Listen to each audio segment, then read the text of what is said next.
Hello everybody, welcome back to Will's Mountain Homestead. My name is Wendy and it's 2023. So I thought today, I have never done this before, so I thought today it would be a good idea to show you what we have for over the winter, what I have canned. Now, keep in mind, we do a lot of gardening. I had 72 tomato plants last year, 53 pepper plants.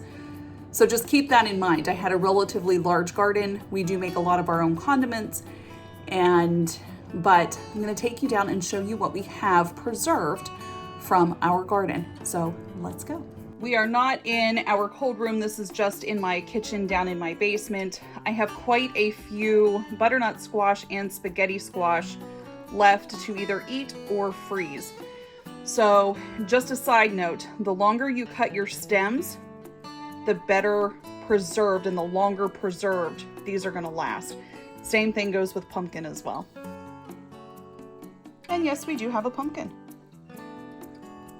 We are in our cold room and you can see everything that we have here at a glance.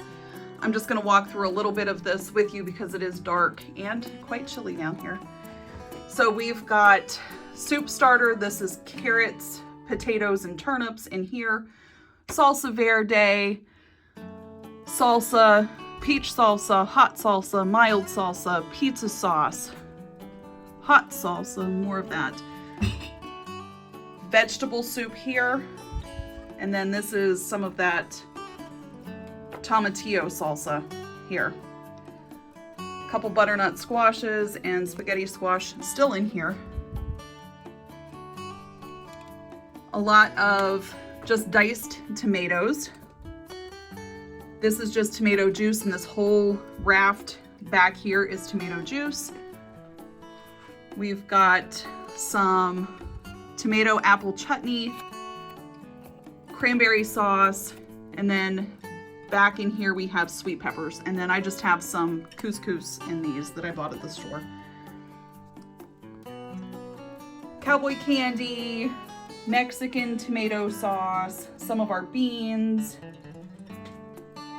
green beans. We've got some French fries that we canned, hot pepper, mustard, applesauce, coleslaw, pickled beets. And down here we have all of our meats.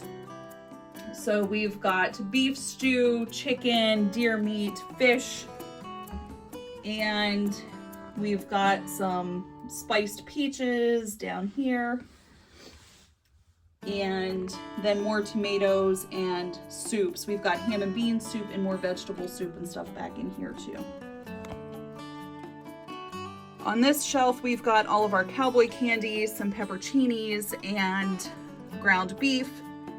And then the next shelf down, we've got pickled banana peppers, just some hot pepper jelly, and we've got chili sauce. We made chili sauce this year and it's delicious. Very good recipe.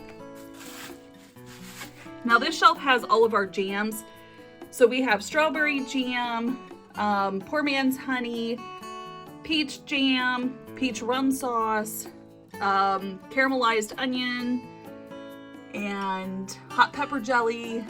All of that is in here. Over here we have more pizza sauce, Italian tomato sauce, and Cajun tomato sauce. And we've got some sweet and sour relish. We've got a whole raft of barbecue sauce because I messed up that recipe and made way too much. Over here I have more sweet peppers, more pickled beets, and then plain old zucchini relish. And of course, toilet paper. So you can see just at a quick glance how much effort, how much time has put into not only gardening, but preserving our food. I know everything that is in each and every one of those jars. I do not use any chemicals on my plants, and therefore I know there are no pesticides used that are in the canned goods that I have. So that makes a big difference and peace of mind too as a mother. growing season is coming up soon, and guys, I have a little project I'm gonna do because I'm not paying $5-6 a pound for romaine lettuce at the store to make a BLT. So we're gonna try and grow a little bit of lettuce here over the winter in milk jugs. So that's coming up. So we'll try it and see if we can do it under grow lights. So, but thank you for joining me, and hopefully this inspires you to grow your own food. And you can see we have quite an abundance here, but we will go through this over the winter, and maybe I'll do an update come harvest time, maybe July, and show you what this looks like so you can see how much we've used out of it. Thanks for watching, and God bless. Bye.